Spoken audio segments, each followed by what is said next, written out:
క్రీస్తు శక యుగ పురుషుడైన యేసు క్రీస్తు ప్రభువే ఈ యుగములోని నూతన వత్సరమందు తన దయా కనికర వాత్సల్య సంపద మనందరి పట్ల అపారముగా కనుబరచును గాక.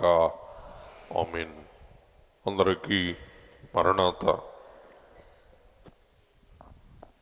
ఎఫెసీ పత్రిక 5వ అధ్యాయం 14, 15, 16 వచనములు. అందుచేత నిద్రించుచున్న నీవు మేల్కొని మృతులలో నుండి లెమ్ము, క్రీస్తు నీ మీద ప్రకాశించునని ఆయన చెప్పుచున్నాడు.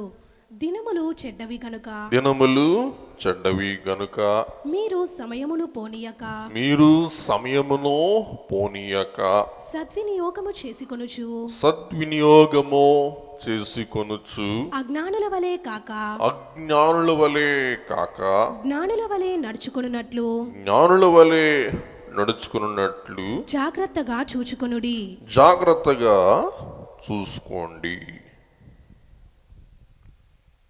ERV Bible, easy to read version Bible ఇలాగూ సెలవిస్తూ ఉంది.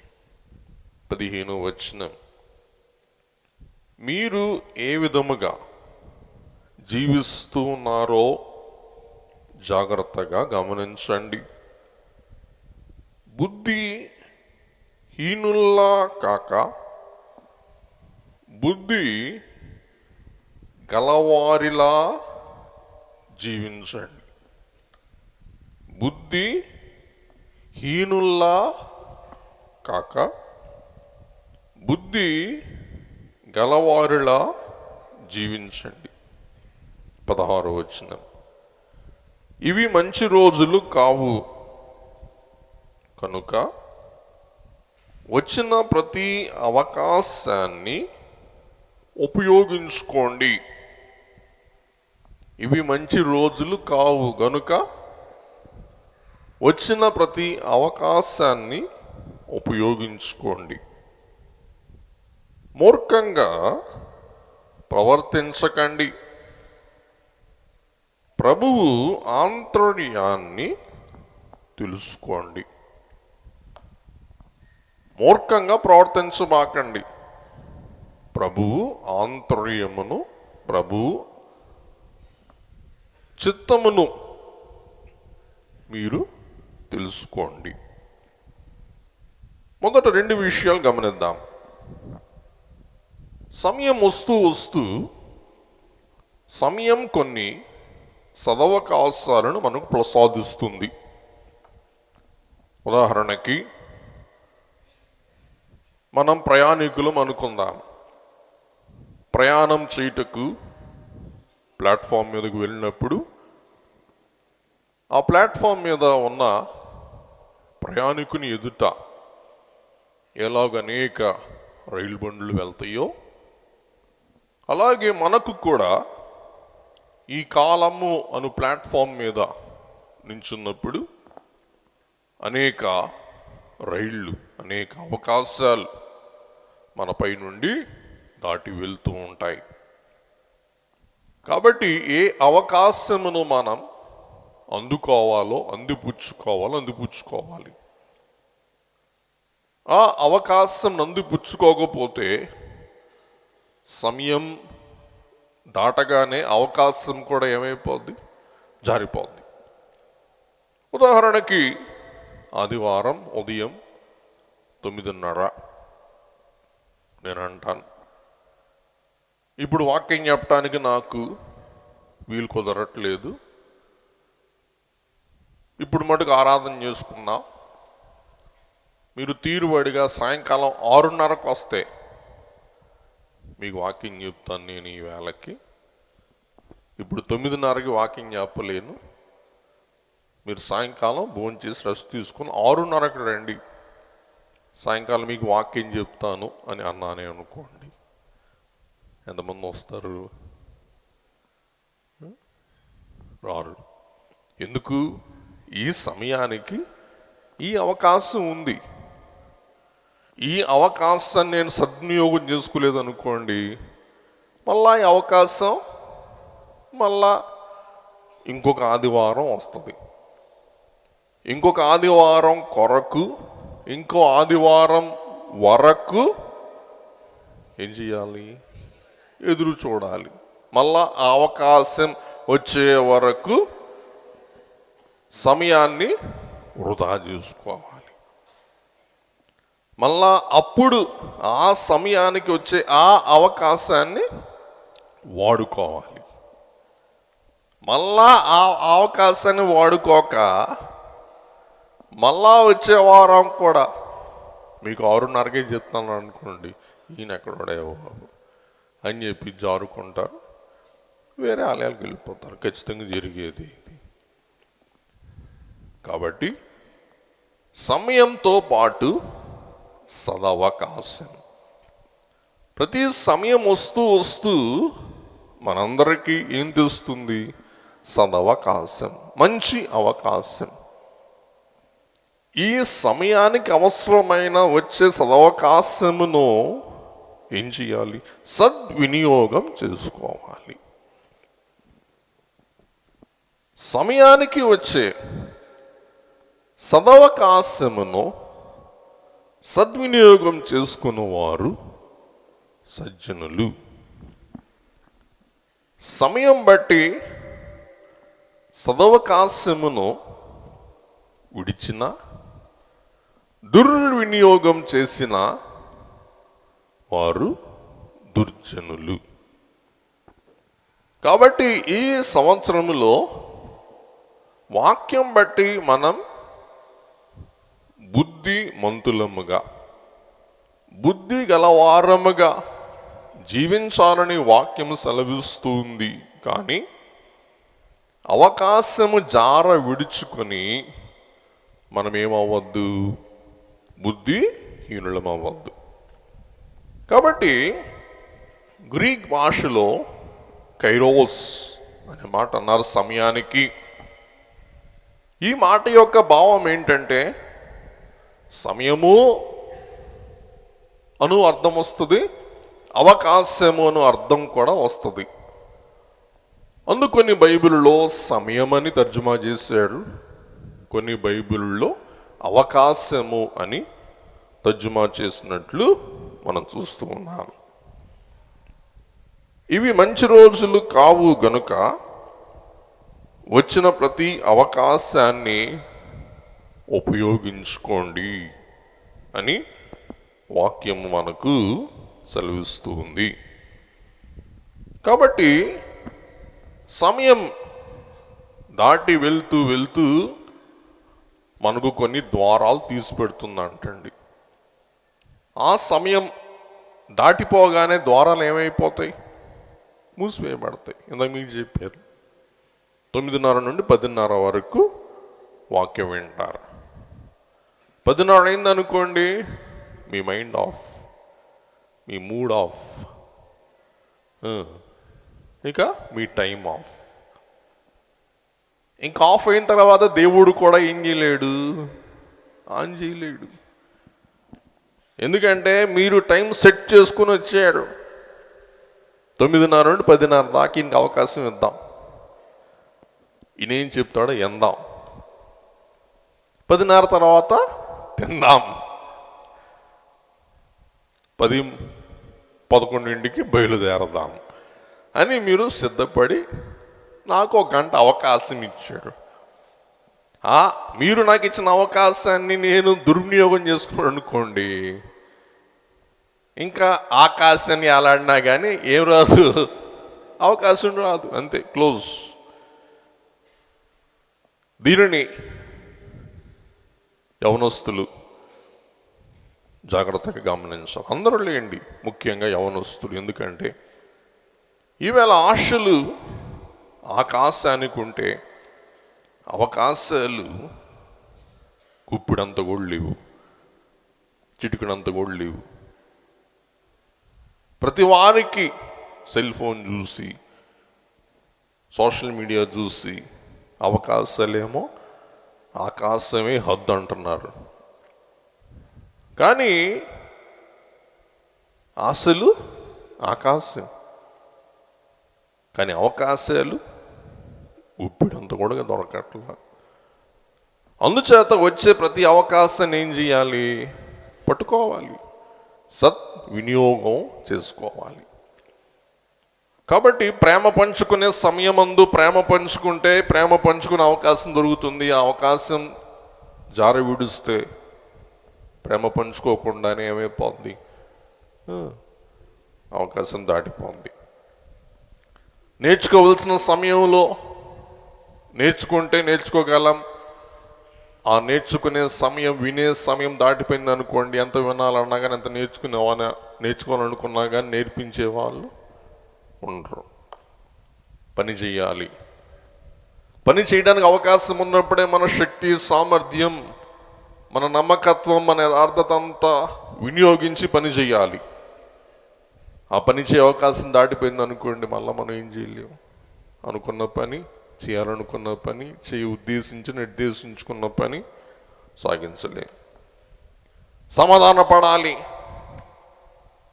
సమాధాన పడాలన్న అవకాశం ఉన్నప్పుడే సమాధాన పడాలి. ప్రేమ, సఖ్యత కలిగి ఉండాలి. లేకపోతే కొన్నిసార్లు ఏమైపోద్ది? అవకాశం దాటిపోద్ది, జరివిడిచిపోద్ది.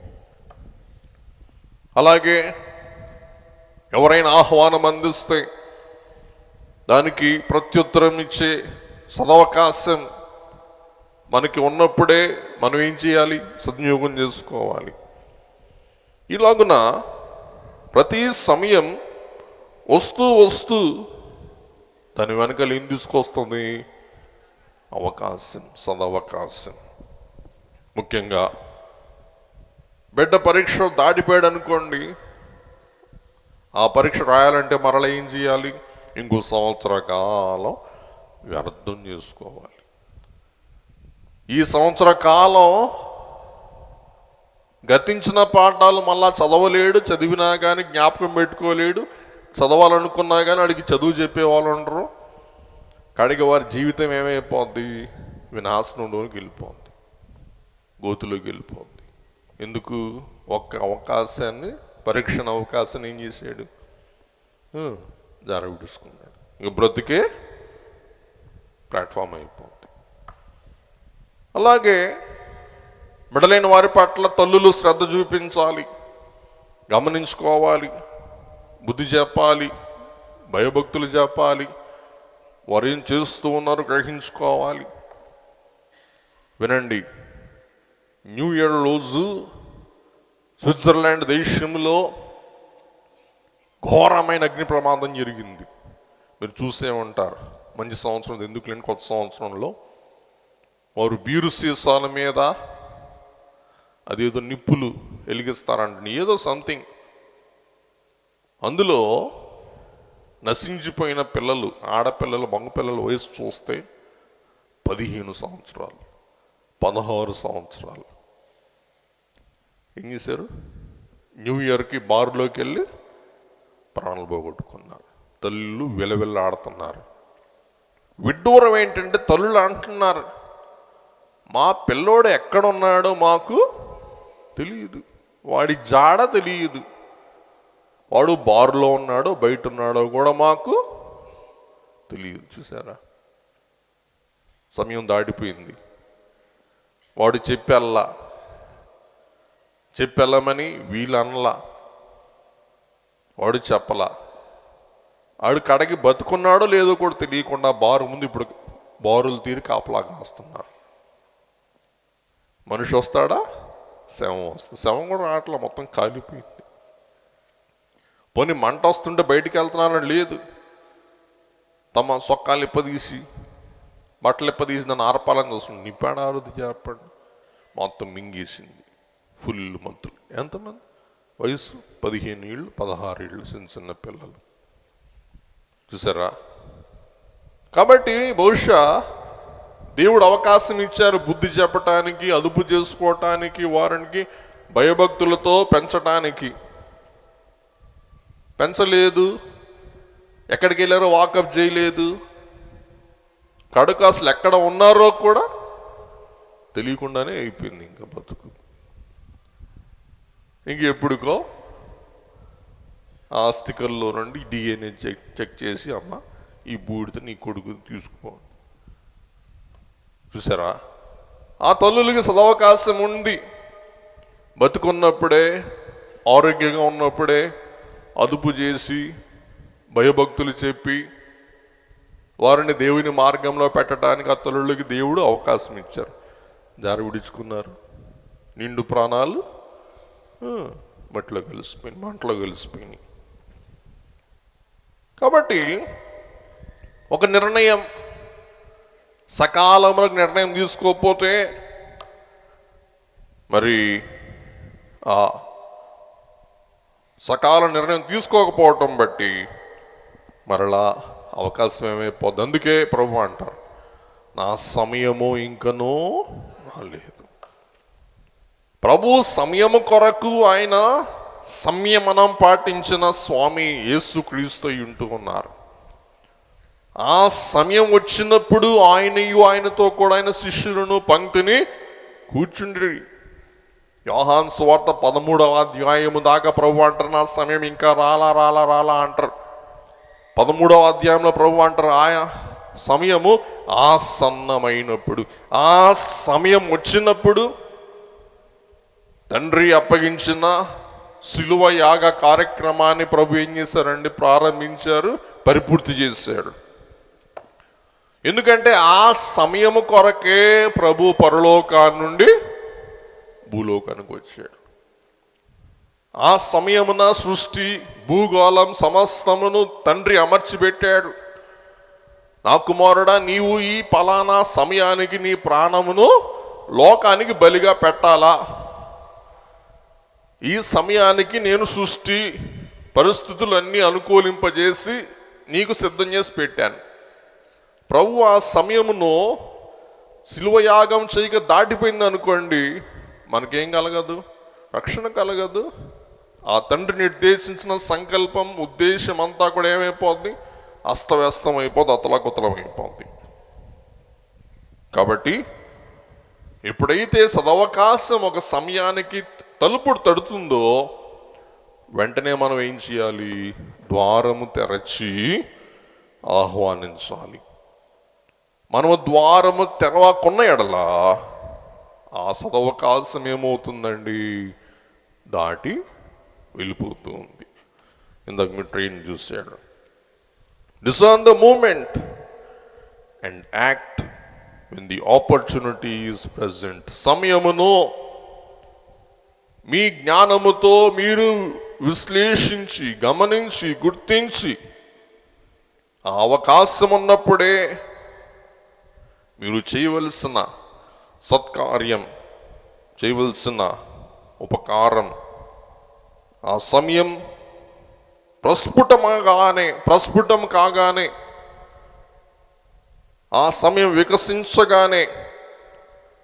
వికసించిన సమయానికి నీవు కర్తవ్యమునకు దిగి ఆ కర్తవ్యమును నువ్వు నెరవేర్చు అని దేవుని వాక్యం మనకు సెలవిస్తూ ఉంది. వాక్యం చూద్దాం. యాకోబు 1:17. యాకోబు 1:17. ప్రతి మంచి వరానికి, ప్రతి శ్రేష్టమైన వరానికి పరలోకం మూలం.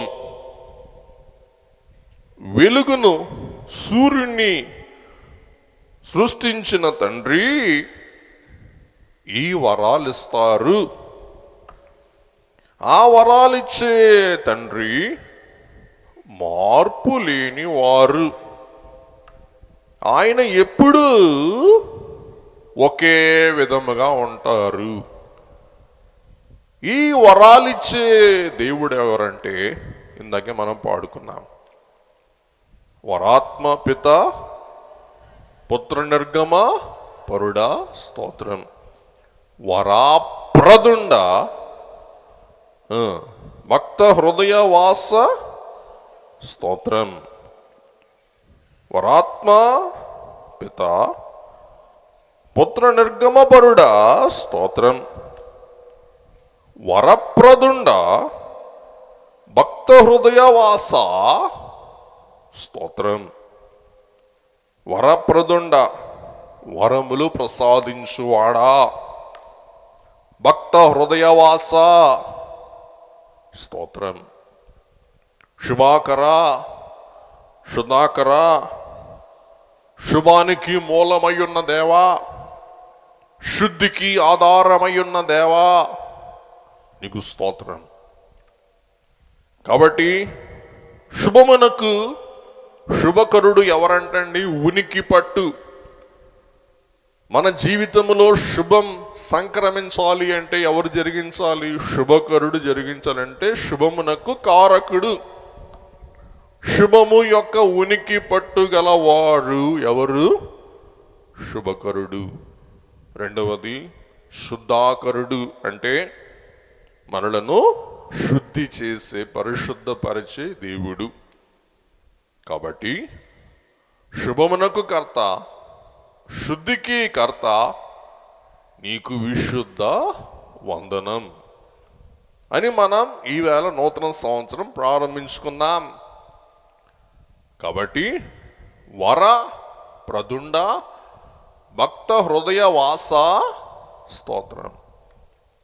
ఆయన మన హృదయములో వసించడం మాత్రమే కాక మనకు వరములు కూడా పరిశుద్ధాత్మ తండ్రి ఏం చేస్తారంటండి? దయచేస్తారు. ఆయన ఇప్పుడు వరం ఇచ్చి తీసేసుకునే దేవుడు కారు.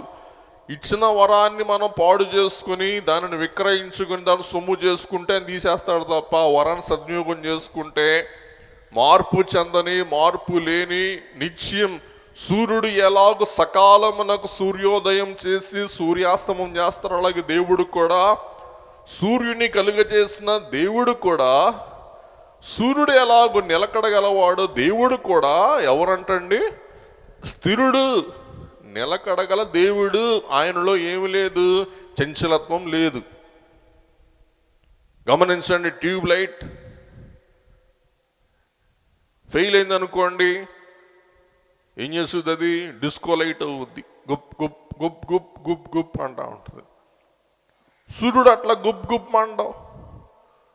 సూర్యుడు సర్లే ఉదయిస్తానులే అండవు. దేవుడు నిర్ణయించి నిర్దేశించిన సమయానికి ఉదయిస్తాడు, అస్తమిస్తాడు. అలాగే ఆ సూర్యుని నిర్మించిన దేవుడు ఎంత స్థిరుడో ఆ దేవుడే వరాలిచ్చే దేవుడు కూడా. కాబట్టి ఆయన వరాలు కూడా అంత స్థిరమైనవి, అంత బలమైనవి, అంత మరి కరెక్ట్ అయినవి అని వాక్యం సెలవిస్తూ ఉంది. యోబు గ్రంథం 12వ అధ్యాయం 10వ వచనం చదువమ్మా. జీవరాశుల ప్రాణమును, జీవరాశుల ప్రాణమును, మనుషులందరి ఆత్మలను, మనుషులందరి ఆత్మలను ఆయన వశముననున్నవి కదా, ఆయన వశములోనున్నవి కదా. కాబట్టి జీవికి ఆయుష్ దేవుడు ఇస్తున్నారంటే, ఆయుష్ అంటే ఏంటోగా దేవుడు సమయం ఇస్తున్నారు. కాబట్టి వినండి, చనిపోయిన వారిని ఏమంటామంటే లేట్. లేట్ అంటే వారు ఏమైపోయారు? పోయారు. కీర్తి శేషులు అంటే వారు శేషించిపోయారు. ఇక వారి జీవితంలో వారికి ఏమీ లేదు, సమయం లేదు. కాబట్టి ఏ కార్యానికైనా లేట్ అయ్యే వాళ్ళు లేటోళ్ళే, నీటోళ్ళు కాదు. ఆ కాలానికి ఖచ్చితంగా వచ్చేవాళ్ళు ఎవరు? నీటైన వాళ్ళు. లేట్ అయిన వాళ్ళు ఎవరంటే జార విడుచుకున్న వారు అని మనం చూస్తూ ఉన్నాం. అపోస్తలుల కార్యముల గ్రంథము 17వ అధ్యాయము 25, 28 వచనములు. ఆయన అందరికిని జీవమును ఊపిరిని సమస్తమును దయచేయువాడు గనుక తనకు ఏదైనను కొదువయున్నట్టు మనుషుల చేతులతో సేవింపబడు దేవుడు కారు. 28 చదువమ్మా. మనం ఆయన యందు మనము బ్రతుకుచున్నాము, ఆయనను బట్టి బ్రతుకుచున్నాం, చలించుచున్నాం, ఉనికి కలిగి ఉన్నాం. అటువలే మనం ఆయన సంతానమని మనం ఆ దేవుని సంతానమని మీ మీ కవీశ్వరులలో కొందరు కూడా చెప్పుచున్నారు. కాబట్టి మనం దేవుడే మన బ్రతుకుకు, మన చలనానికి, మన ఉనికికి మూలం. దేవుడు లేకపోతే, దేవుని దయ లేకపోతే మనం బ్రతకలేము. బ్రతికినా కదలలేము, కదిలినా మన ఉనికి ప్రకటించుకోలేము. మనం ఆయన సంతానమని మీ కవీశ్వరులు తెలియజేస్తూ ఉన్నారు. కీర్తనలు 31:15 కీర్తనకారుడు అంటాడు, నా కాలగతులు దేవా నా కాలము నా గతి నీ వశములోనున్నవి, నా శత్రువుల చేతిలో నుండి నన్ను రక్షింపుము. నన్ను తరుము వారి నుండి నన్ను రక్షింపుము. చూసారా, మన కాలము మన గతి ఎవరి వశంలో ఉన్నాయంటండి? దేవుని వశంలో ఉన్నాయి. నమ్ముదామా నమ్మొద్దా? గమనించండి. కాబట్టి దేవుడు కాలానికి కార్యం నిర్వహించువారు అయి ఉంటూ ఉన్నారు. అందుకే మనం అంటాం, సర్వములో నీవు సర్వమై ఉన్నావు, నిర్వహించి ఉన్నావు నా నిఖిల కార్యములు. కాబట్టి మనం ఏ కాలమున ఏ కార్యము చెయ్యాలో దైవ సంకల్పనానుసారముగా ఆ కాలమందు ఆ కార్యము చేయువారమైతే మనం ధన్యులము, బుద్ధిమంతులమై ఉంటున్నాం. ముందుకెళ్దాం. కాబట్టి మనం మన సమయాలను మనం సృజించలేము, కానీ మన సమయములను స్వామి యొద్ద నుండి మనం ఏం చేయాలండి? అందుకోవలసిన వారము అయి ఉన్నాం. గమనించండి కొన్ని ముఖ్యమైన అంశాలు. మన రాక, మన పోక ఆయన నిర్ణయములో ఉన్నవి. మన భూలోకానికి ఎప్పుడు రావాలో ఆయన నిర్ణయించాడు, ఎప్పుడు పోవాలో ఆయన నిర్ణయించాడు. ఇంకా మనకెందుకు బాధ? నేను పోతానేమో. నువ్వు పోవాలన్నా పోవు. ఎందుకు? ఆయన పంపాలా, లేక ఆయన పిలవాలా? మీ అందరికి తెలుసు, మా అమ్మగారు చెప్పేవాళ్ళు, ఎవరు ముసలమ్మ ప్రార్థన చేస్తుందంట, దేవా నన్ను తీసుకున్నాను. దేవుడు అన్నారంట ఒక రోజు, అమ్మా ముసలమ్మ నిన్ను తీసుకుని నేనేం చేసుకోను అన్నారంటండి దేవుడు. మీరు ఈయనే ఉంటారు. కాబట్టి మనతో ఏం చేసుకోవాలో దేవుడు అర్థమయ్యే వరకు ఆయన ఏం చేస్తాడు? కాసుకో అంటారు. మన టైం అయిన తర్వాత తీసుకుంటా అంటారు. అంటే మనము కాదనలేము. అందుకే మన రాక దేవుని వర్షంలోనే, మన పోక, మన రాక మనకు తెలుసు.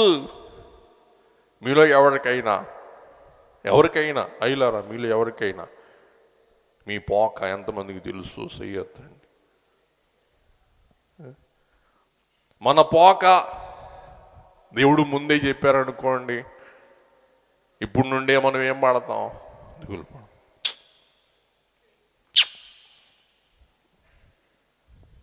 దేవా అంతేనా? 100 ఏళ్ళు ఇస్తాం అనుకున్నాను, ఏం చూసుకున్నావు?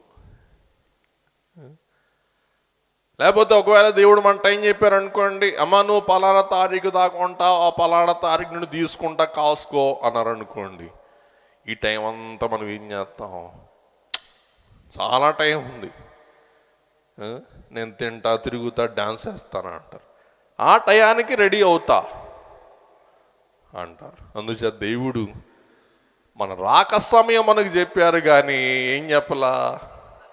ఎంతమందికి దేవా నా పోక సమయం కూడా నాకు చెప్పవా అని అడగాలని ఉందో చెయ్యొద్దండి. వద్దు, అడగొద్దు, అది మనకు అనవసరం. అది ఎవరికి అవసరం? దేవునికి ఎరుక, మనకు అనవసరం. మనలో ప్రతి ఒక్కరి కోసం నిర్ణీత సమయం దేవుడు ఏర్పరిచాడు. చూసారా, మనందరికీ దేవుడు అంటండి ఈ భూలోకములో ఒక గడువు ఏర్పాటు చేశాడు.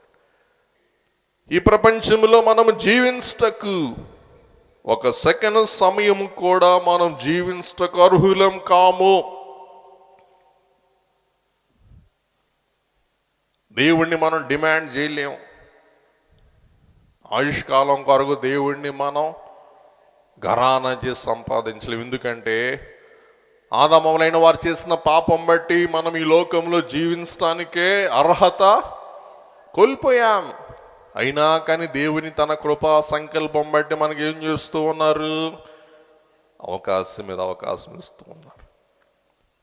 అది తెలుసుద్ది ఎప్పుడంటే మన ఒంటికి బాగా దెబ్బలు తగిలినప్పుడు తెలుస్తుంది అన్నమాట ప్రాణం విలువ ఎంత అని. అప్పుడు దాకా ఏం తెలియదు, ప్రాణం విలువ తెలియదు. అందుకే కాబట్టి దేవుడు నాకు అనిపిస్తుంది, ప్రాణం విలువ తెలుసుకో బాబు అని చెప్పి కారులో నడిపించాడు. ఇప్పుడు అర్థమైంది ప్రాణం విలువ ఎంత అని. నోటి మీద ఏళ్ళు వేసుకుని దేవా నా బతుకు జాగ్రత్తగా కాపాడుకుంటానయ్యా, జాగ్రత్తగా జీవిస్తానయ్యా, అర్థం చేసుకోనయ్యా. అవునా? ఓకే, బతుకు.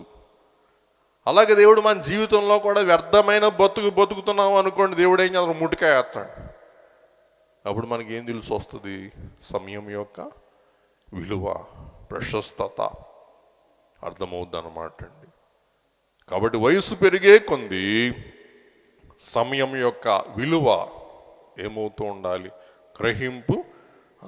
అలాగే బాధ్యత పెరుగుతూ ఉన్న కొలది సమయం యొక్క విలువ గ్రహిస్తూ జీవించుట చాలా ప్రాముఖ్యం. పాపము ద్వారా మన జీవన హక్కును మనం ఏదైనా వనంలోని కోల్పోయాం. అందువలన మన జీవితంలోని ప్రతి క్షణం దేవుడు మనకు దయచేసిన అవకాశం అని మనం భావించవలసిన వారమై ఉంటున్నాం. ఒక దాత మన ప్రక్కనే ఉండి ప్రతి సెకండ్ ₹1 మనకు దానం చేసినట్లా ఆ దాతను మనం ఏం చేస్తాం? ప్రేమిస్తాం, గౌరవిస్తాం, ఘనపరుస్తాం. ఆ దాతను మనం సేవిస్తాం, ఆరాధిస్తాం, పూజిస్తాం. అలాగున మన జీవితంలో సమయమును క్రెడిట్ చేసే దేవుణ్ణి మనం ఏం చేయాలి? ఆరాధించాలి, స్తోత్రించాలి, కీర్తించాలి. దేవుడు మనకెంత సమయం కావాలంటే అంత సమయం మన జీవితమునకు ఏం చేస్తారంటండి? మనకు దానం చేస్తారు. అందుచేత నాకు సరి అయినంత సమయం లేదు అనడానికి ఎవరు వీలు లేదు. గమనించండి, మనం ఏ కార్యం చేయాలో ఆ కార్యానికి అవసరమైనంత కాలం ఎవరిస్తారంట? దేవుడు ఇస్తాడు. దేవుడు ఒక కార్యం కొరకు మన భూలోకానికి పంపించి ఆ కార్యం చేయటానికి కూడా దేవుడు మనకేమిస్తారంటండి? కాలం. అందుకే గారు రాస్తారు, నేను పని చెప్పిన వానికి ఏమిస్తాను? సొమ్మిస్తాను. అలాగే పని చెప్పిన మనకు దేవుడు ఏమిస్తారు? ఆరోగ్యం ఇస్తారు, ఆయుష్కాలం ఇస్తారు, జ్ఞానం ఇస్తారు, సమయం ఇస్తారు. అందుచేత నేను చాలా బిజీగా ఉన్నాను, అలసిపోతూ ఉన్నాను, ఇంకా సమయం లేదు, ఇంకా సమయం నాకు తక్కువగా ఉంది, సమయం ఇచ్చి ఉంటే బాగుండేది అని అనేవారు గమనించవలసిన విషయం ఏమనగా, మనకు ఎంత సమయం అప్పగించాలో దేవుడు అంత సమయం అప్పగిస్తారు. మనము దేవుడు అప్పగించిన కార్యాల కంటే ఎక్కువ పని పెట్టుకున్నప్పుడు దేవుడు చెప్పిన పని కాక నీవు ఎక్కువ పని చేయటానికి సంకల్పించుకున్నప్పుడు నీకేం సరిపోదు చెప్పండి? సమయం సరిపోదు. దేవుడు నీకు ఏ కార్యం అప్పచెప్పారో ఆ కార్యం వరకు చేసుకుని సర్దుకో. ఎక్కువ కార్యం చేయాలన్నా కానీ దేవుడు నీకు అప్పగింపని పని చేయాలని నీవు ప్రయత్నించినా కానీ నీ శక్తి చాలదు, నీ సమయము చాలదు. కాబట్టి దేవుడు మనకు అప్పగించిన సమయాన్ని మనము తెలివిగా నిర్వహించుట నేర్చుకోవాల్సిన వారమై ఉన్నాం. దేవుడు మనకు అనుగ్రహించిన కర్తవ్యముతో పాటు దానిని నిర్వహించు నేర్పు, దానిని నెరవేర్చు సమయము కూడా దేవుడు దయచేస్తారంటండి. ఇంకోసారి చెప్తున్నా, దేవుడు మనకు అనుగ్రహించిన కర్తవ్యముతో పాటు దానిని నిర్వహించే నేర్పు, దానిని నిర్వహించే సమయం మనకు తప్పకుండా ప్రసాదిస్తారు. వినండి, దేవుడు ప్రసాదించిన సమయాన్ని మనం విశ్వాసముతో దివ్య ఉద్దేశము గ్రహించి విధేయులమై ఉండి మనం సద్వినియోగము చేసుకోవలసిన వారము అయి ఉంటూ ఉన్నాం. ఇప్పుడు పాడుకుందాం. అమ్మ పాడండి. తనువు నాదిదిగో గైకునో మీయో ప్రభువాని పనికి ప్రాతిష్ఠింపుమి దినములు క్షణములు తీసుకొనియవి నీదు వినోతిన్ ప్రవహింపాచి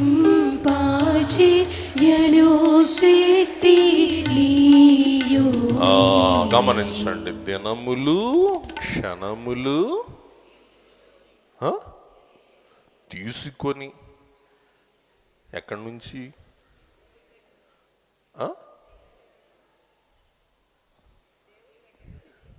దేవుడు మనకు సమయం ఇస్తే ఆ సమయాన్ని మనం ఏం చేయాలా?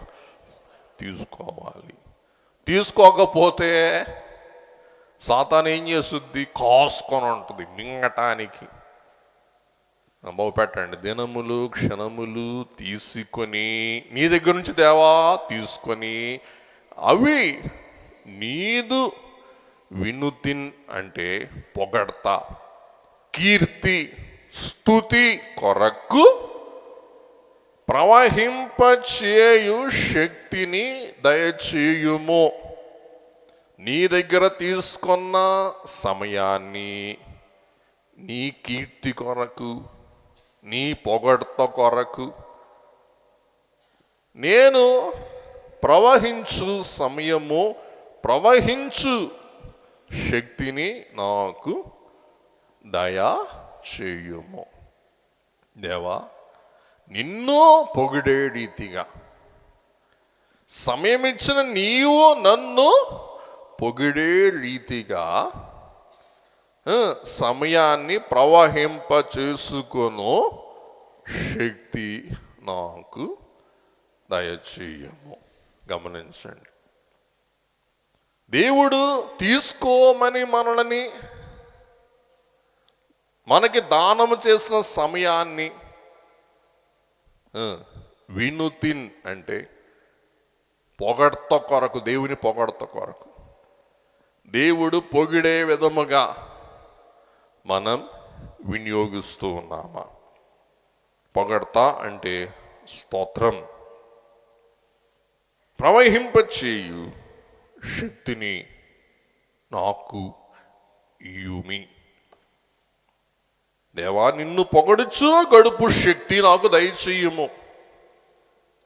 ఇంకో విధంగా చెప్పుకోవాలంటే, దేవా, నీవు నన్ను పొగిడే విధముగా నేను తీసుకున్న సమయాన్ని దాసుకోక సత్ వినియోగము చేయు శక్తిని ఇవ్వు. గృహిణీలు, మీ పాత్ర చాలా గొప్పది. పోసుకోలుగా మీ సమయం అంతా సెల్ ఫోన్కి వెచ్చిస్తూ, కబుర్లకి వెచ్చిస్తూ, గాలికి వెచ్చిస్తూ పిల్లల్ని గాలులుగా చేస్తూ ఉన్నారా? ప్రయోజకులుగా చేస్తూ ఉన్నారా? మీ సమయాన్ని మీరు గుర్తించవలసిన వారై ఉన్నారు. కాబట్టి ఈ కాలంలో వెనువెంట ఉండటం చాలా అవసరం. గమనించారా? మొన్న కూడా ఎక్కడో చెప్పా, ఎంత పెద్దోడినైనా కానీ, మా అమ్మగారు మనసు మీద ఉన్నా కానీ, ఏం చేస్తున్నాడు, ఎక్కడికి వెళ్ళాడు అని వాకప్ చేసేవాళ్ళు. చూసారా? అంత అవసరం ఆమెకి. అయినా కానీ ఎంతమంది మీకు చెప్పాను, స్విట్జర్లాండ్లో ఎంతమంది మన పిల్లల విషయం వాకప్ చేస్తున్నాం. ఎక్కడికి వెళ్ళారు, ఏం మాట్లాడుతున్నాడు, ఎవరితో స్నేహం చేస్తున్నాడు, ఏం చదువుతున్నారు, ఇన్ని మార్కులు వాకప్ చేస్తున్నామా? చేస్తే పిల్లలు మనల్ని పొగుడుతారు, మనం కూడా దేవుని పొగడ్తకు పాత్రులమవుతాం. గమనిద్దాం. అందుకు ప్రభు ఎలాగూ సమయాన్ని సద్వినియోగం చేసుకున్నారు, సమయం గురించి ప్రభు ఏం సెలవిచ్చారు మన వాక్యంలో చూద్దాం. యోహాను సువార్త 11వ అధ్యాయం 9వ వచనం చదువమ్మా. అందుకు యేసు పగలు 12 గంటలున్నవి కదా, పగలు 12 గంటలు ఉన్నవి కదా, ఒకడు పగటి వేళ నడిచిన ఎడల, ఒకడు పగటి వేళ నడిచిన ఎడల ఈ లోకపు వెలుగును చూచును, ఈ లోకపు వెలుగును చూచును, గనుక తొట్రుపడడు. వెయిట్. పగలు 12 గంటలు ఉన్నవి. పగలు నడిచేవాడు తొట్రుపడడు. ఇందులో ఆధ్యాత్మిక భావం, భౌతిక భావం గ్రహిద్దాం. ఉదయం మనం ఏ కార్యం చేసినా కానీ మనం తొట్రుపడం. చీకటిలో ఏ కార్యం చేయ ప్రయత్నించినా కానీ తొట్రుపడటానికి ఎక్కువ అవకాశం ఉంది. యూదులైన వారు గుర్తుపెట్టుకోండి. అయిలారా మరణాత చెప్పండి గట్టిగా, గుర్తుపెట్టుకోండి, మీరు గుర్తుపెట్టుకోండి. 12-24 గంటలు దేవుడు ఇచ్చాడు. న్యూ ఇయర్ మెసేజ్ మీరు విని ఉంటారు. 12 గంటలు కార్యం చేయటానికి, 12 గంటలు విశ్రాంతి, నెమ్మది కలిగి జీవించటానికి. అది దేవుడు నిర్దేశించిన సూత్రం. 12 గంటలు పని చేయాలి, 12 గంటలు విశ్రాంతి. అంటే నిద్రపోమని కాదు, నెమ్మది, నిదానం. దీని ఆధ్యాత్మిక భావం కూడా చెప్తా, గమనించండి. విదేశీయులు చూడండి, తెల్లవారుజాము 6 నుంచి 8 వరకు రోడ్లన్నీ ప్యాక్ అయిపోతాయి. మళ్ళా సాయంకాలం 6 నుంచి 7, 8 వరకు రోడ్లు ప్యాక్ అయిపోతాయి. ఎందుకంటే వారు దొరలు, నిజమైన దొరలు, దొంగ దొరలు, నిజమైన దొరలు 7 ఖచ్చితంగా 7 7 లోపే. ఇప్పుడు కూడా చూడండి, ఈవేళ చాలామంది పల్లెల్లో, అలాగే కొంతమంది జ్ఞానులు, అగ్రగామి వారు 7 భోజనం చేసేస్తారు. 7 తర్వాత కనీసం ఒక్క అప్పడం కూడా నోట్లో పెట్టుకో. అది ఆరోగ్య సూత్రం. తర్వాత ఎప్పుడైనా మీకు చెప్తాను. ఎందుకంటే ఒంటికి కూడా రెస్ట్ టైం. ఒళ్ళు, మన శరీరం రాత్రిపూట రెన్యువేషన్ అంటే దాన్ని శుద్ధి చేసుకుని శుభ్రపరుచుకుంటూ ఉంటుంది అంటండి రాత్రిపూట. అందుచేత 7 ఒంటికి అన్నం పెట్టామనుకోండి, ఏం చేస్తుంది? చక్కగా రుబ్బింగు, గ్రైండింగు అన్నీ చేస్తుంది. ఉదయానికి హాయిగా ఉంటుంది. అట్ట కాకుండా ఏమనుకోబాకండి, మనలో చాలామంది మున్సిపాలిటీ వాళ్ళు ఉంటారు. మున్సిపాలిటీ వాళ్ళు చెత్త వేయడానికి టైం ఉండదు. ఎప్పుడైనా చెత్త వేయచ్చు. రాత్రి 10, 11 బిర్యానీ, మంచూరియా, కంచూరియా, బుంచూరియా ఇన్ని వేసేటప్పటికే ఒళ్ళ అంటది యూస్లెస్ ఫెలో, ఏబిసిడిఎఫ్ చేసి నీ బుద్ధుందిరా, నేను శుభ్రం చేసుకుంటుంటే ఒళ్ళంతా ఈ చెత్త అంతా వేసి ఇప్పుడు నన్ను శుభ్రం చేయమంటావా యూస్లెస్ ఫెలో. మిమ్మల్ని అంటలేదు నేను, మీరు మనుషులు యూస్లెస్ ఫెలో అంటున్నాను మా వాళ్ళని. యూస్లెస్ ఫెలో, గెట్ అవుట్ అంటది. ఏయ్ నేను క్లీన్ చేస్తున్నావు నువ్వు వస్తున్నావే, గెట్ అవుట్ అంటది. ఎప్పుడైతే గెట్ అవుట్ అందో పండుకున్న వాళ్ళని గెటప్ అంటది. ఇంకా గెటప్ అన్నప్పుడు ఇంకేం చేయాలా? ఇంక మీకు తెలుసు, నేను చెప్పనక్కర్లా. పగలు 12 గంటలు ఉన్నాయి, అప్పుడు అందరూ పని చేయాలి. లోక వెలుగు చూచును గనుక ఎవరు తొట్రుపాటు పడరు. 11, 9, 10 నేను మీకోసం చదువుతున్నానండి. ఈఆర్వి బైబిల్ దయచేసి చూడండి. అందుకు యేసు జవాబిస్తూ, పగలు 12 గంటలు వెలుగుండునా ఉండదా? ఒకడు పగటి వేళ నడిస్తే తడబడడు, ఎందుకంటే అతడు వెలుగులో అన్నీ చూస్తాడు. వెలుగులో అన్నీ చూస్తాడు. అయితే ఉందన్నమాట అండి అసలు విషయం. ఒకడు రాత్రి వేళ నడిస్తే అతనిలో వెలుగు లేదు కాబట్టి తడబడతాడు అని దేవుడు చెప్పాడు. ఇక్కడ సందర్భం ఏంటంటే, యోదయాలో యేసుక్రీస్తు ప్రభువుని చంపజూస్తూ ఉన్నారు. యోదయాలో లాజరు మరణించాడు. లాజరు మరణముతో పాటు ప్రభువు మరణం కూడా పొంచి ఉంది యోదయాలో, బేత్నియాలో. శిష్యులు అంటారు, ప్రభువా మనం వెళ్ళొద్దు, మనం వెళ్తే యూదులు ఏం చేస్తారు, మనల్ని చంపుతారు.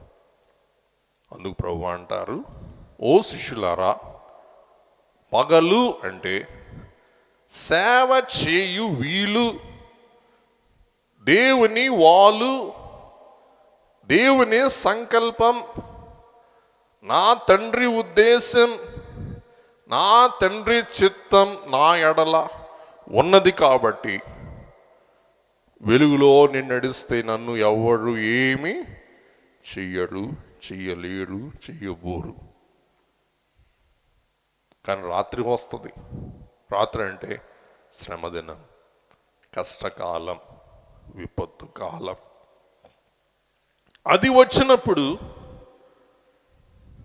నేను చెయ్యాలనుకున్నా కానీ కార్యం చేయలేను. ఎందుకంటే అప్పుడు ఎవరి సమయం? అది చీకటి సమయం, ప్రతికూల సమయం. అది మనకు వీలు కాని సమయం. కాబట్టి మనం కూడా ఈ నూతన సంవత్సరంలో 12 గంటలు 12 గంటలు పని చేద్దాం. ఉదాహరణకి 6 నుండి 6, 6ంటికి పని ముగించుకుందాం, దేవుణ్ణి స్మరించుకుందాం, ఒంటికి విశ్రాంతి ఇద్దాం, ఆరోగ్యంగా బతుకుదాం. గమనించండి, గుర్తుపెట్టుకోండి. నాకు తెలిసిన ఒక సూత్రం, మింగలేకపోతున్నా కక్కాల్సి వస్తుంది.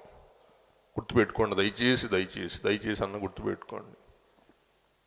పండుకోవడానికి 3 గంటల ముందు పనులు ముగించుకోవాలంటండి. పండుకోవడానికి 2 గంటల ముందు తినేసేయాలంటండి. పండుకోవటానికి 1 గంట ముందు లైట్లు ఆర్పుకోవాలంటండి. అప్పుడు ప్రశాంతంగా నిద్రపట్టుద్ది. 3 గంటల ముందు పని మానేసి 9ంటికి పండుకో, 6ంటికి పని చక్క పెట్టుకో, 7ంటికి భోంచేసుకో, 8ంటికి లైట్లు ఆపి 9ంటికి పండుకో. ఆరోగ్యం బాగుంటుంది, క్షేమంగా బతుకుతాం, డాక్టర్లకి ఖాతాలు ఉండవు. 3, 2, 1. ఇది గుర్తుపెట్టుకోండి. 3 hours before sleep stop work. 2 hours before sleep stop eating. 1 hour before sleep ఫోన్లు కాదు, లైట్లు కాదు, అన్ని మూసేసుకో. ఎందుకు నిద్ర పట్టదు చెప్పండి? దేవుడు ఒంటికి కొన్ని సూత్రాలు పెట్టాడు. నువ్వు అడ్డంగా తిరుగుతానంటావా? దేవుని మాట ఉంటుంది తప్ప నీ మాట ఉండదు. ఒళ్ళు గుర్తుపెట్టుకో. మన ఒళ్ళు మనం సద్వినియోగం చేసుకోవాలి, కానీ దాన్ని మనం ఏమంటారు, బండి కట్టి లాగినట్లు లాగకూడదు. ఇటువంటి మనం ధ్యానం చేసుకుందాం. దేవుని వాక్యం మనకు మామూలు జీవితానికి, జీవనానికి, శరీర ఆత్మీయ జీవనానికి అవసరమైన విషయాలు చెప్తుంది. మేము బోధింపపోవటం మా తప్పది, మా నేరం అది. గుర్తుపెట్టుకోండి. 3, 2, 1. అది మనకు ఒక గంట ముందు ప్రార్థన చేసుకో, లైట్లు ఆపేసి కళ్ళు మూసుకో, ధ్యానం చేసుకో, ప్రార్థన చేసుకో, మంచి నిద్ర పట్టు. గుర్తుపెట్టుకోండి, కొత్త సంవత్సరం ఇవి తీర్మానాలు, ఇవి నిర్ణయాలు, ఇవి సంకల్పాలంటే ఇవి మనకు మేలు చేస్తాయి, ఇవి మనకు ఆశీర్వాదకరంగా ఉంటాయి అన్నమాట అండి. కాబట్టి ప్రభు అంటారు, తండ్రి నాకు ఒక గడువు నిర్ణయించాడు, ఆ గడువు పగలు, నేను పడను, నన్ను ఎవరు ఏం చేయరు. కానీ రాత్రి వస్తుంది, నేనెంత భద్రంగా ఉందామన్నా కానీ అప్పుడు నాకు కీడు తప్పక వాటిల్లుతుంది. యోహాను సువార్త 9వ అధ్యాయం 4వ వచనం. పగలున్నంత వరకు నన్ను పంపిన వాని క్రియలు మనము చేయుచుండవలెను. గమనించండి, పగలున్నంత వరకు నన్ను పంపిన వాని క్రియలు మనం చెయ్యాలి. మనమంటే శిష్యులం, ఈవేళ మనమంటే విశ్వాసులం. మనము చేయుచుండవలెను. రాత్రి వచ్చుచున్నది, అప్పుడు ఎవడునో పని చేయలేడు. ప్రభు ధైర్యంతో అంటారు, పగలుంది, పదండి బయలుదేరదాం, అవకాశం ఉంది, పదండి బయలుదేరదాం. మనల్ని ఎవరు అడ్డుకోరు. ఎందుకంటే తండ్రి నిర్ణయించిన పగలు ఇంకా నా జీవితంలో ఉంది. చీకటి అంటే ఏంటి మీకు చెప్తాను, చెప్పి ముగించేస్తాను. వాక్యం ద్వారానే మీకు చెప్తాను చీకటి అంటే ఏంటో. చీకటి వస్తుంది, అప్పుడు ఎవరు పని చేయలేడు. అప్పుడు మనం పని చేయాలన్నా కానీ మనం పని చేయలేము. గుర్తుపెట్టుకోండి. ఇక్కడ యేసు ప్రభు ధైర్యంతో ముందుకు సాగి వెళ్తూ ఈ దృఢ నిశ్చయముతో ఆయన పని చేయటానికి వెళ్తారు. గొప్ప పని చేస్తారు. ఏంటంటే లాజరును మృతులలో నుండి జీవింపజేస్తారు. ప్రసంగి గ్రంథం 11వ అధ్యాయం 8వ వచనం. ఒకడు చాలా సంవత్సరములు బ్రతికిన ఎడల రైట్, చీకటి గల దినములు అనేకములు వచ్చునని రైట్ ఎరిగి ఉండి తాను బ్రతుకు దినములన్నీ సంతోషముగా ఉండవలెను. చూసారా? చీకటి అంటే అనారోగ్యం, వేదన, నిస్సత్తువ, నిస్పృహ, నిరాశ, ఒంటరితనం. మీకోసం ఇంకొంచెం బైబిల్ చదువుతాను. ఎవడైనా చాలా కాలం బతికితే ఆ రోజులన్నీ ఆనందంగా ఉండాలి. అయితే రాబోయే చీకటి రోజుల గురించి అతడు ఆలోచించాలి. ఏ రోజులు అంటండి? చీకటి రోజులు. అవి అనేకం ఉంటాయి. రాబోయేదంతా అదృశ్యమయ్యే ఆవిరి. రాబోయేదంతా అదృశ్యమయ్యే ఆవిరి. యోబు గ్రంథం 18:18. జనులు వారిని వెలుగులో నుండి చీకటిలోనికి తోలుదురు. చీకటి అంటే ప్రతికూలం. ఇందాక మీకు చెప్పాను, బాధ, శ్రమ, వేదన, కష్టం, చింత, అవమానం, ఆందోళన. చీకటిలోనికి తోలుదురు. అమ్మా, భూలోకములో నుండి వారిని తరుముదురు. ఇది చీకటి కాలం, తరమబడే కాలం, తోలే కాలం, వీలు లేని కాలం, మసలు లేని కాలం, ప్రతికూల కాలం. ప్రభు అంటారు చీకటి. ఇంకొక వాక్యం ఇర్మియా గ్రంథం 13వ అధ్యాయం 16వ వచనం.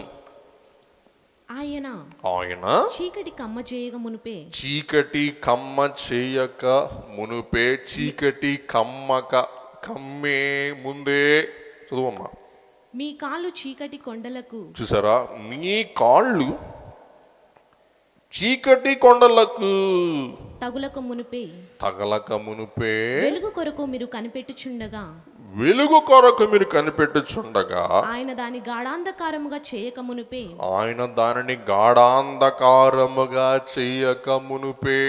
మీ దేవుడైన యెహోవా మహిమ గలవాడని. గమనించండి, దయచేసి రాసుకోండి. మీ దేవుడైన యెహోవా మహిమ గలవాడని ఆయనను కొనియాడుడి. వీలున్న కార్యాలు చేసి వీలు కలుగ చేసిన దేవుని కీర్తించండి. మరి టైం అయిపోతుంది, ఎక్కువ వివరించట్లా, గుర్తుపెట్టుకోండి. చీకటి అంటే మీకు చెప్తున్నానండి. యోహాను సువార్త 12:35 మరలా ప్రభు మాట కొద్దాం. చదువమ్మా.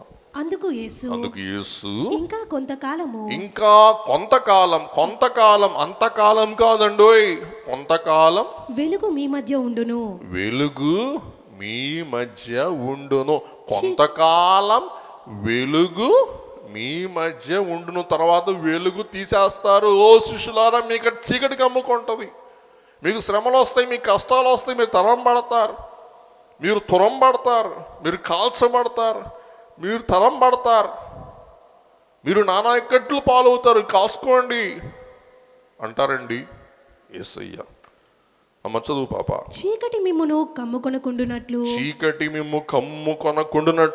మీకు వెలుగు ఉండగానే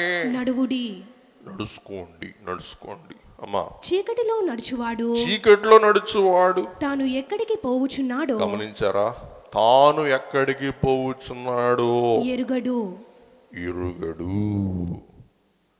అలాగే యవనస్తులు దయచేసి గమనించండి. మన బ్రతుకులో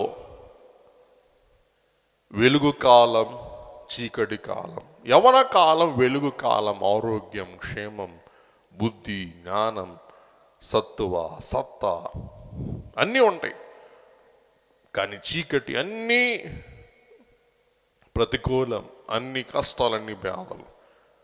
దయచేసి మీకోసం ERV బైబిల్ ఓపెన్ చేసి పెడుతూ ఉన్నారు. చూడండి. ప్రసంగి గ్రంథం 12వ అధ్యాయం 1 నుండి 5 వచనాలు చదువుకొని టైం అయిపోతుంది, ముగింపులోకి వెళ్ళిపోదాం.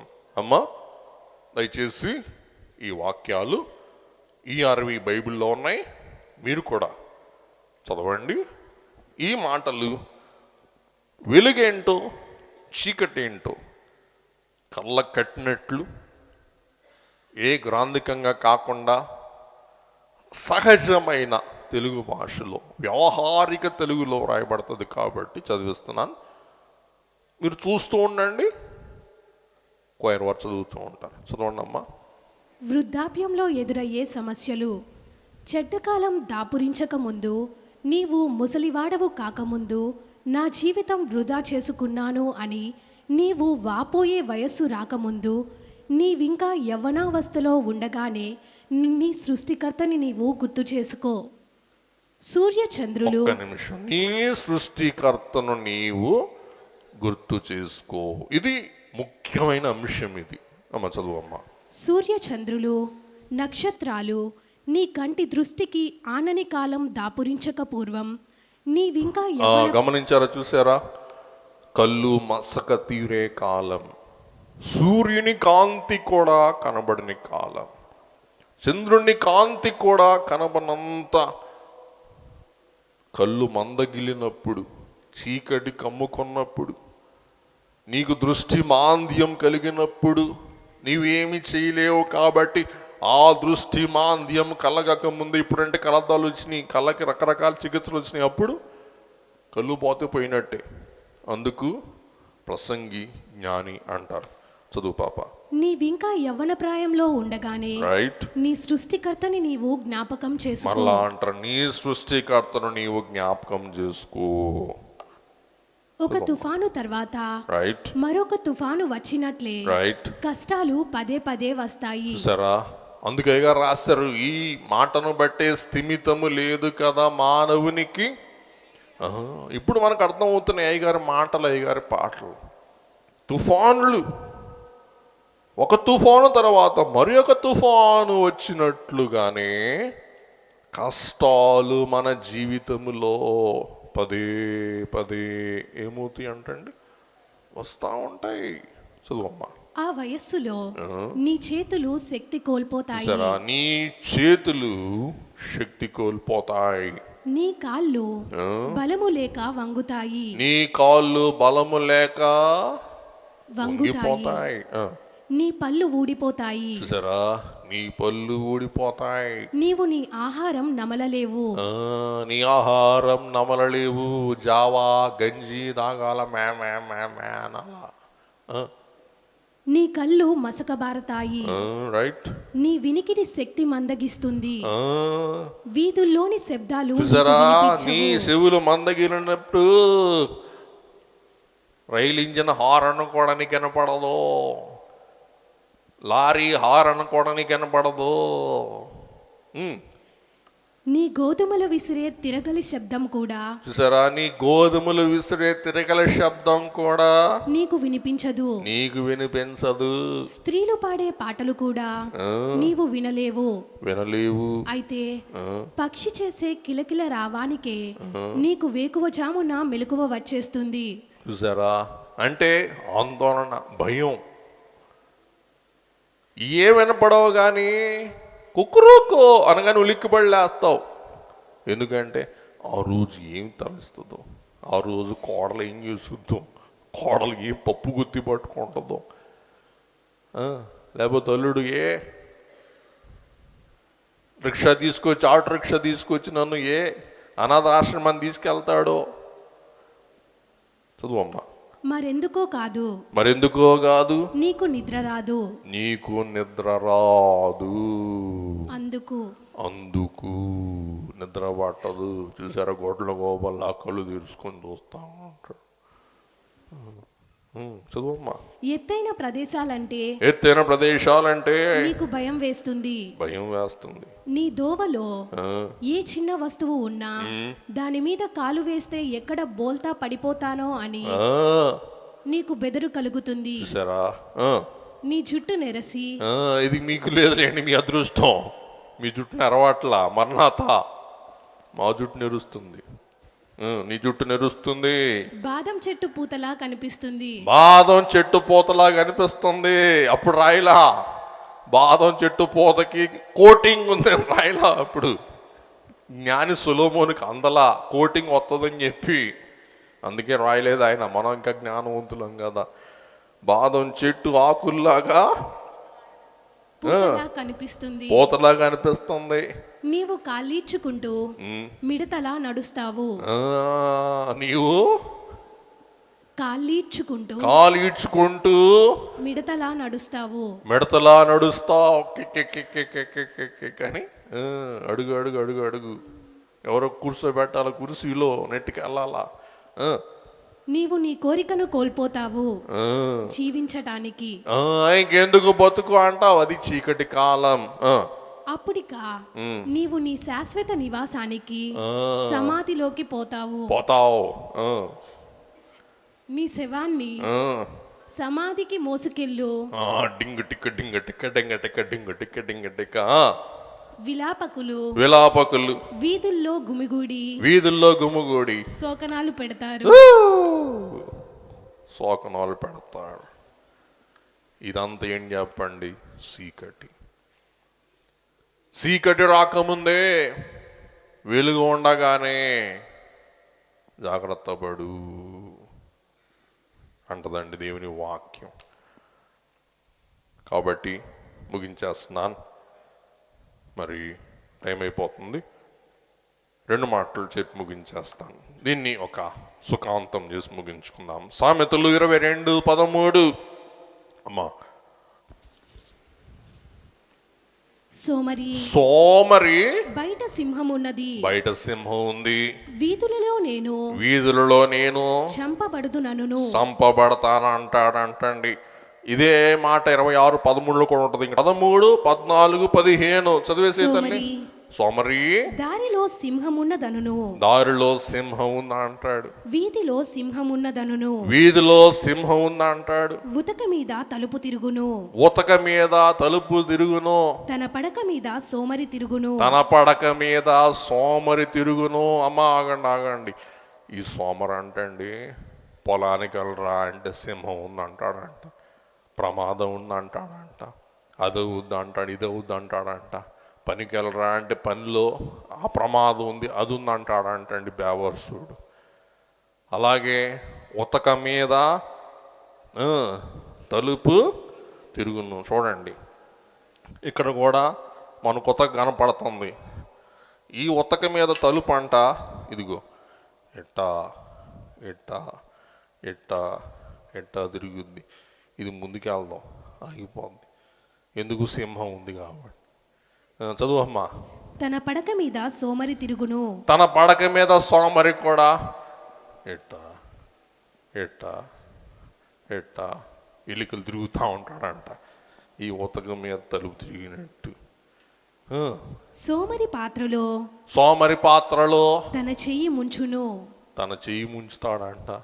నోటి యొద్దకు దాని తిరిగి ఎత్తుట, నోటి కాడికి తిరిగి ఎత్తుట కష్టం అనుకొనును.